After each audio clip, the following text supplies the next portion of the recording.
Muere el sol en los montes con la luz que agoniza, pues la vida en su prisa nos conduce a morir. Pero no importa saber que voy a tener el mismo final, porque me queda el consuelo que Dios nunca morirá. Así fueron los muertos, fueron 9 muertos, porque no había gente, casi aquí no había gente, aquí nada más estaba. Y pues empezaron a juntar, a llegar así, rindió la familia, fueron llegando los que tenían conocidos de su gente, vamos, porque tenían gentes por ahí. Quién sabe dónde estarían, dónde vivirían, pero ya fueron llegando. ¿Quién más? Más que nada la gente grande que ya no existe mucha. Mis compadres pues son hijos también de los mismos que eran antes de la hacienda, trabajadores de la hacienda más que nada. Les llamaban parcioneros. Los parcioneros pues eran los que se dedicaban a sembrarle al general Acosta sus tierras. Sí, yo trabajé, yo jugué con la hija del general. Yo jugábamos, casi diario nos la vivíamos ahí en la hacienda. Cuando entré empecé haciendo tortillas. Ponía el nixtamal. Después ya me cambiaron de tender las camas, a hacer la limpieza, a servirles a los patrones. Porque allí luego a veces se daba uno cuenta de cosas que platicaban ellos en cuanto a la hora de comer. Bueno, digamos que en la zona del Marqués, que está circunscrita la zona de los valles queretanos, igual que en municipios como el de Corregidora, Querétaro, Huimilpan, la historia de la hacienda tiene mucho tiempo. Por lo tanto, los grupos campesinos que se desarrollan ahí tienen un gran respeto al hacendado. Buena persona. Era muy duro cuando tenía sus ratos de genio, era muy fuerte, hablaba muy fuerte, pero era muy buena gente. A todo el mundo ayudaba. Yo me acuerdo que cuando tenía como 5 años, nos traían, nos formaban y en una ventanita nos daban cada 8 días 10 centavos, 15 centavos, 5, así. Pues yo lo que recuerdo era que era un señor pues, muy amable, porque era un hombre muy amable. Mire, todo esto que usted ve era, vamos a decir, lo tenía como por decir en sus manos. Porque ya se midió y se repartió y el gobierno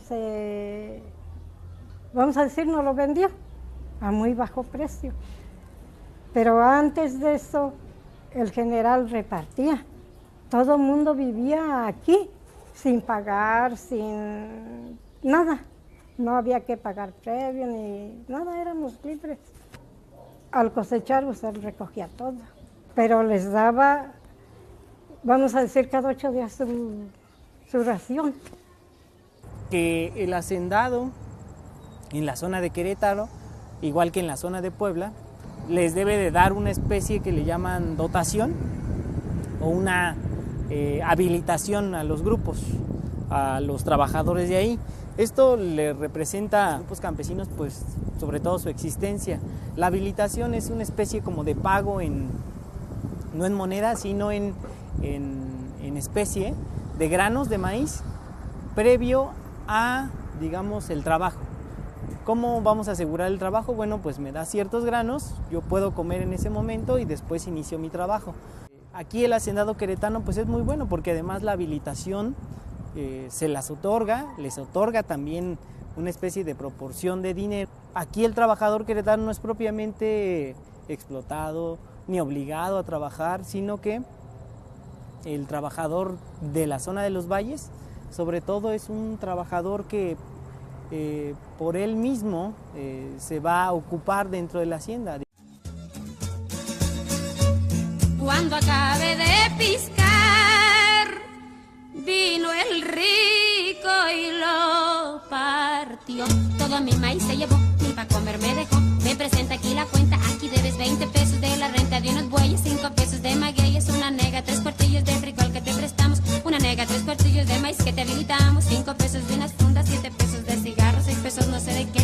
Pero todo está en la cuenta, más de los 20 reales que sacaste de la tienda. Con todo lo más que te toca no le pagas a la hacienda, pero cuentas con mi tierra para seguirla sembrando.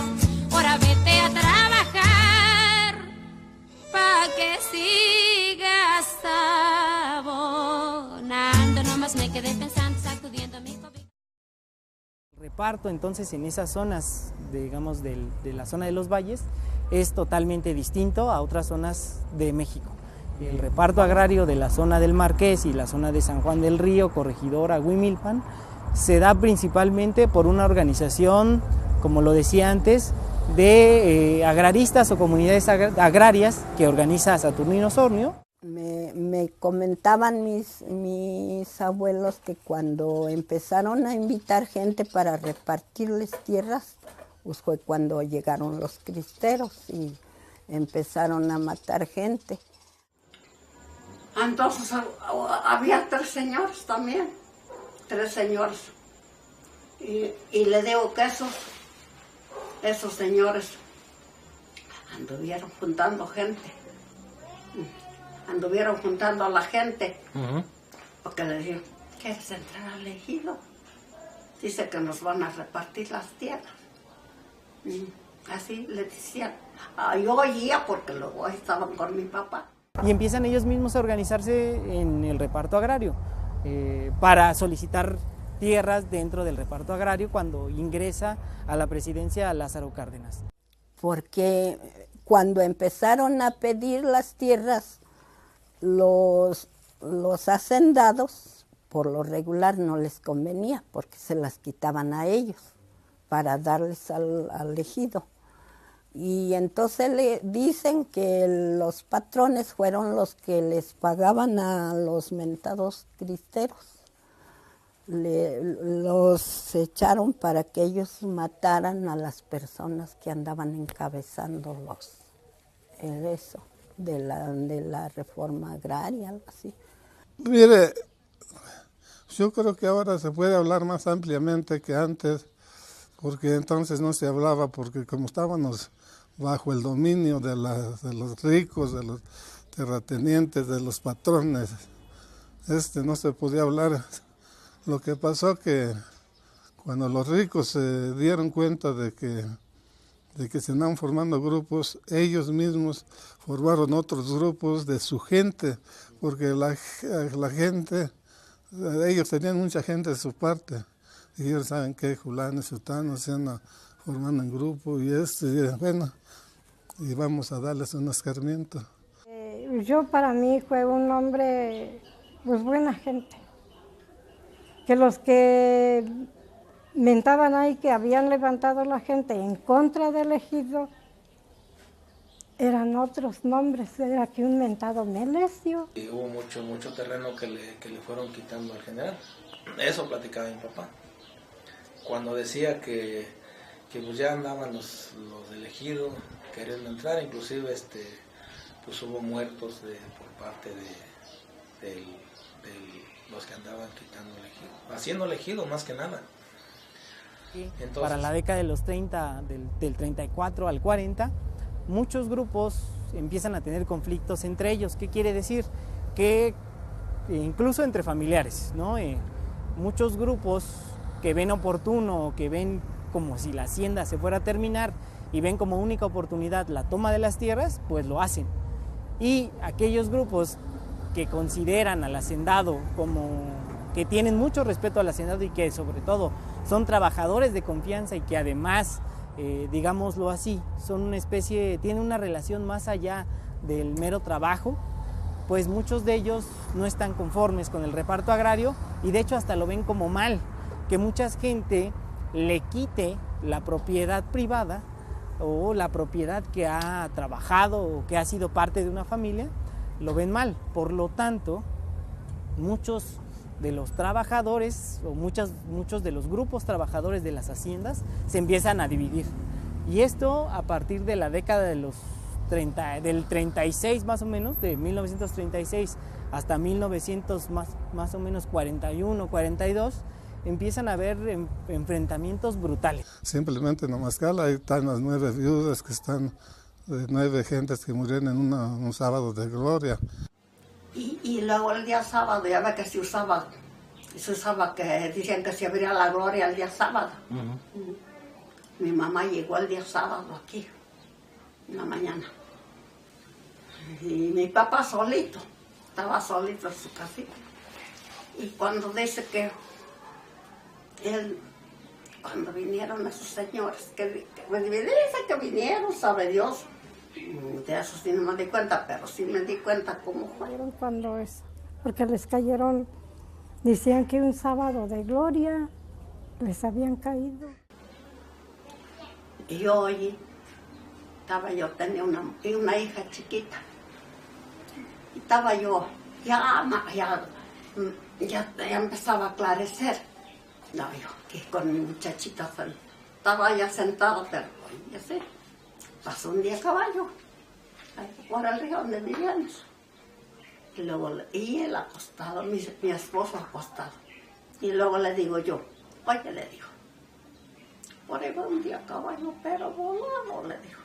Así, porque estaba cerquita el río y donde pasaban. Y luego dice, la cuentera, acaba de pasar. Luego regresó de vuelta. Luego regresó el día caballo de vuelta, voladito. No, ya cuando regresó, entonces fue cuando empezó la balacera acá en la salida. Que mi abuelito salió, pero ya la gente, aquí en esta parte de aquí había una cerca. Aquí había una cerca que atravesaba todo Nomascala. Y dicen que aquí en esta cerca estaban esperando a quien saliera. Y cuando lo acribillaron a tiros aquí. Y luego dice, caramba. No dices que no, le digo. Pasó para acá, le digo. Sí, ahora sí lo allí, dijo. La sería allí en la salida que era un avión. Tanto balazo. Y luego le digo yo. Y luego dijo, Ave María Purísima, dijo, esto no estuvo bueno, dice, esto no es gente buena, dijo él. ¿Por qué le digo? Porque dicen, dijo, me dijo él, porque dicen que cuando hay estos balazos, dicen que por ahí donde matan las gentes, decía él. Ajá, le digo, pues quién sabe, le dije. Y dice que ya habían matado uno. Aquí en la mera salida. Iba con su niño ya para la siembra. Y dice que ya con sus animales que ya les había dado de almorzar, ¿sí? Su yuntita. Y llevaba a su niño para sembrar. Nada, pues ahí lo mataron en la salida. Fue el primero. Dice mi papá que él tenía 15 años cuando eso pasó. O sea que ellos quedaron huérfanos siendo... Él era el más grande, mi papá. Y eran 5, eran 3 hombres y 2 mujeres. Vine a buscar a mi papá. Dije, mi papá está solito, busqué, a ver si lo encuentro. ¡Ay, vengo! Ya estaba un señor tirado así. Del río, estaba el río Sina, y el señor ya estaba tirado así. Ya estaba un perrito jalándole sus tripas. Y una señora que se llamaba Pueblo platicaba que ella cuando les llegaron a su casa estaban dormidos. Y créanme, dice que mi esposo hasta se salió con los trapos en la mano. Yo creo que hay gente que se duerme así sin nada por el calor a veces. Y dice ya ni se vistió ni nada, solo que corrió y se fue y se metió con los puercos. Porque eran los dirigentes, eran los que dirigían la causa.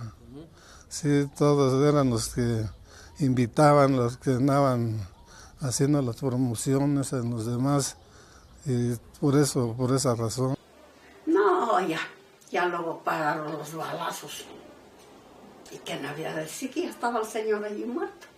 Y dice que ya estaban otros dos más para allá, hasta por allá por los puentes.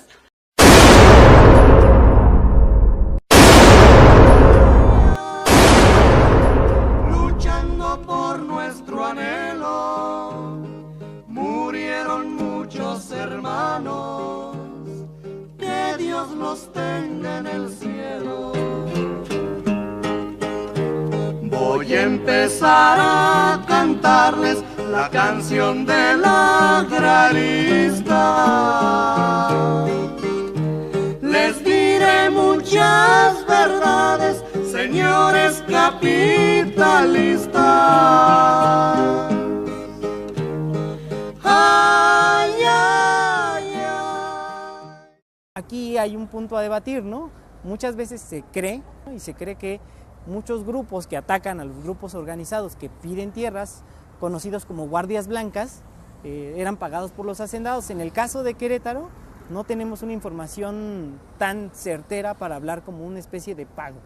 Lo que se sabía es que había ciertos hacendados que apoyaban a estos grupos de manera velada. ¿Qué quiere decir? Que no necesariamente pagaban a los grupos para que mataran a los demás, a los que pedían las tierras, sino que lo que sucede acá en Querétaro es que muchos grupos o muchos hacendados, muchas élites, por medio de otros trabajadores, les empiezan a dar maíz, ¿no?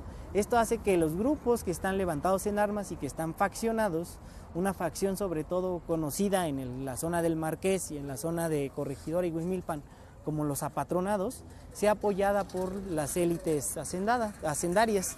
En el caso de los agraristas, acá en Querétaro, durante el reparto agrario, pues no tenían ningún apoyo. El apoyo que tenían al inicio del reparto agrario era sobre todo por Saturnino Osornio, pero Saturnino Osornio, como cada vez se ve más, por decirlo así, carente de poder, lo que sucede es que se le van quitando, digamos, una especie de ayuda a los grupos agraristas acá en Querétaro, por lo que para los años de 1935, 36, 37, muchos historiadores han marcado este año como el año de violencia perpetua. Ellos los armaron, les dieron las armas para defenderse. Sí, para hacer eso, planearon todo y lo hicieron. Buscaron matones a sueldo, grupos que surgían así que se iban formando, los mandaban matar, y los desaparecían, por decir, como se desaparecen todavía. Y aquí mismo había gente que ese mentado Melesio hacía que la gente estuviera dando cuenta de lo que los ejidos estaban haciendo. Sí, estuvo muy feo y decía mi papá, no, estaba muy feo, y mi suegro contaba lo mismo porque era de la misma gente que perseguían. Entonces mi suegro decía que igual no dormían en su casa, dormían en casas ajenas. Usted trabajaba con un patrón, usted estaba muy apegado al patrón, usted andaba ahí entre la bola. Y esos eran los que dicen que matan, que matan. Esos eran los que andaban matando por ahí, los que estaban nombrados al ejido, que decían que eran los del ser. Al final de cuentas, pues cuando ya se arregló todo, que ya se calmó la cosa, hasta ellos entraron también elegidos, aunque eran contrarios del ejido. Pero decían que entonces ya pasó eso. Y ya fue cuando yo me acuerdo que ya mis tíos tenían sus tierras.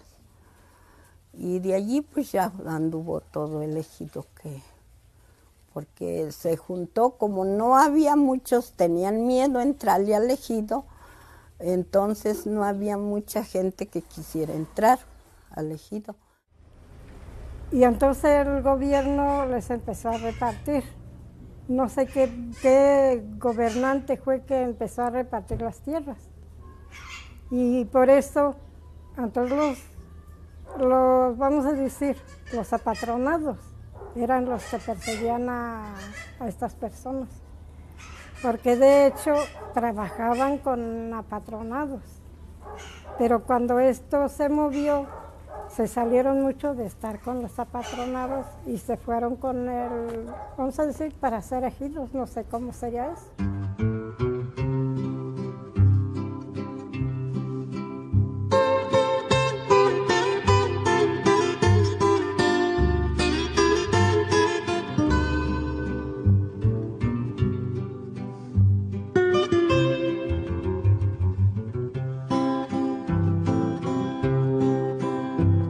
Voy a cantar el corrido de un hombre que fue a la guerra y anduvo en la sierra herido para conquistar su tierra. Lo conocí en la batalla y entre tanta balacera, el que es revolucionario puede morir donde quiera. Bueno, el ejido consta ahorita de 156 aproximadamente ejidatarios. El terreno son aproximadamente 1.700 hectáreas. 1.000 son de cultivo y 700 aproximadamente que es lo que era uso común, que últimamente ya está parcelado, pero pues sigue siendo cerro, ¿no? De esas 1.000 hectáreas que les digo que son de cultivo, aproximadamente unas 600, 700 a lo mejor son de riego, el resto es temporal. Se riegan con pozos, divididos en sociedades. Cada pozo es una sociedad. Cada sociedad consta hay de 10, hay de 12, hay de 9 socios. Esto yo nunca lo había hecho. ¿Con el tractor o...? Yo lo diseñé, porque hay máquinas especiales para esto, pero la máquina vale como 250,000. ¿Y entonces lo inventó usted? Eso lo hice, sí, pero es la primera vez que lo hacemos.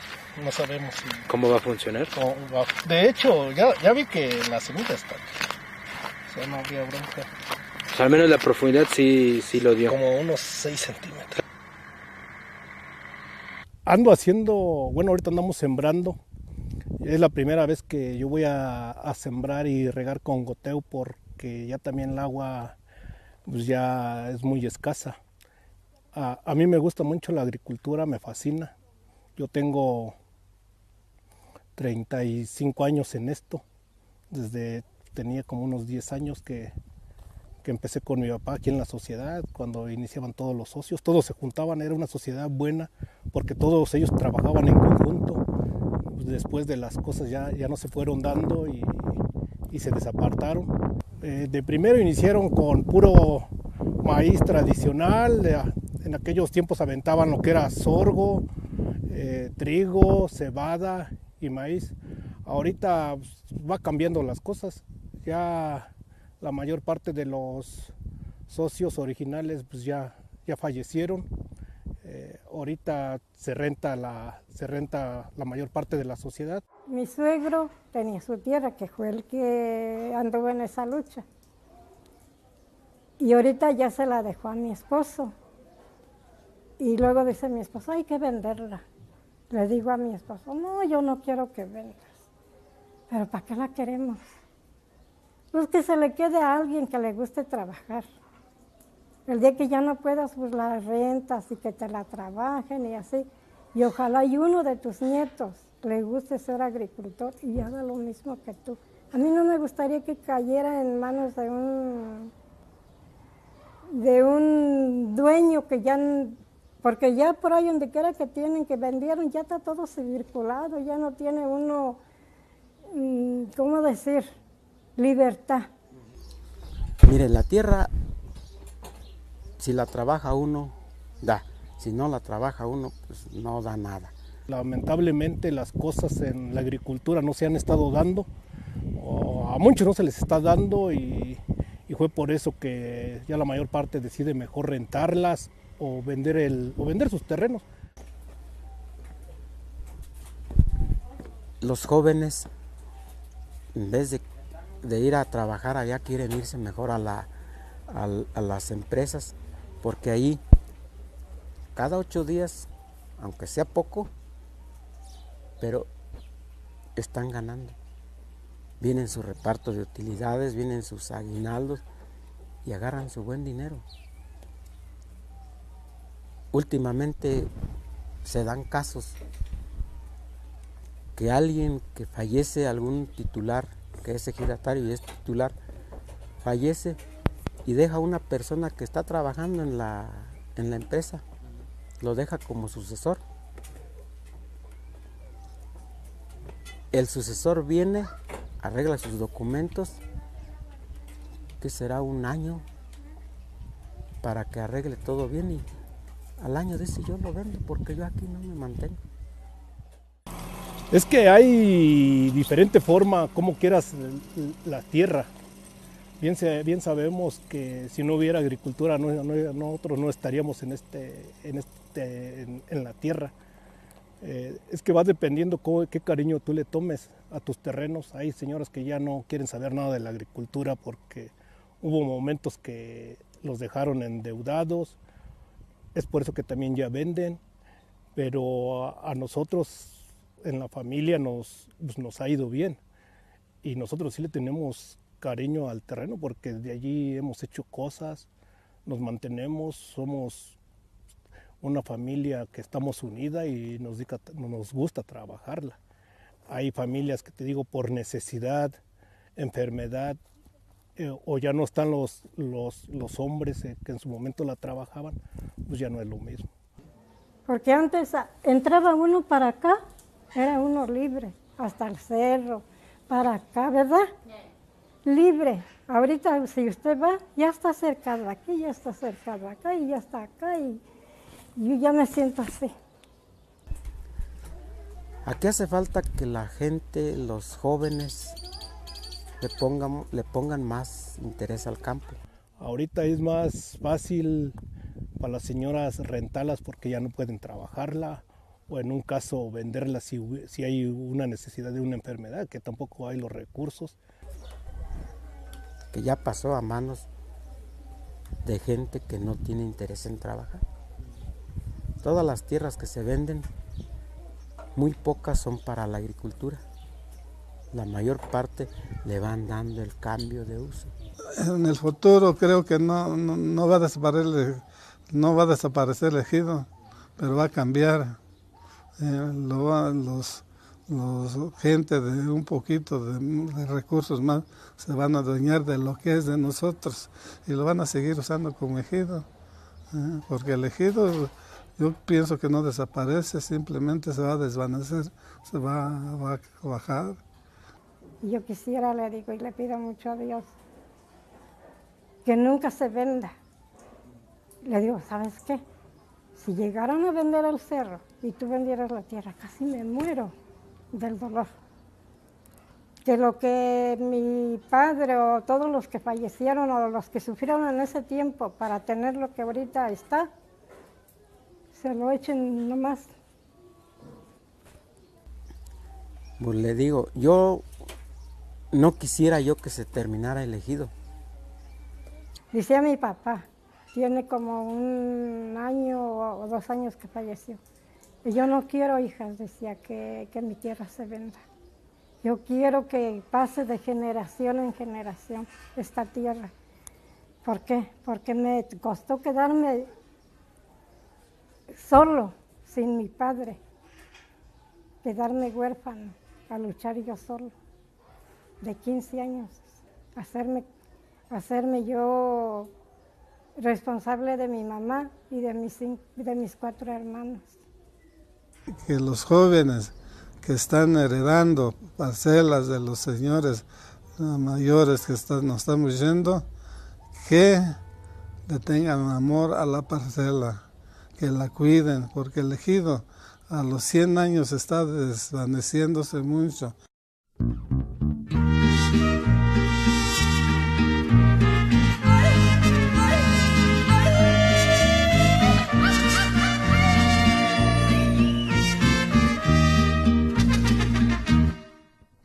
Voy a cantar el corrido de un hombre que fue a la guerra y anduvo en la sierra herido para conquistar su tierra. Lo conocí en la batalla y entre tanta balacera, el que es revolucionario puede morir donde quiera.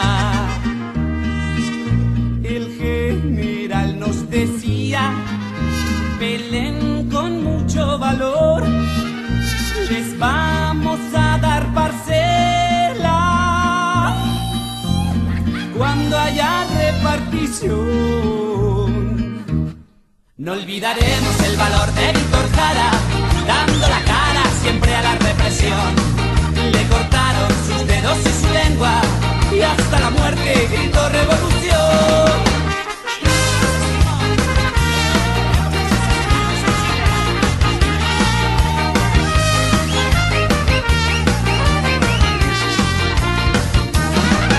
Gritó Emiliano Zapata, quiero tierra y libertad, y el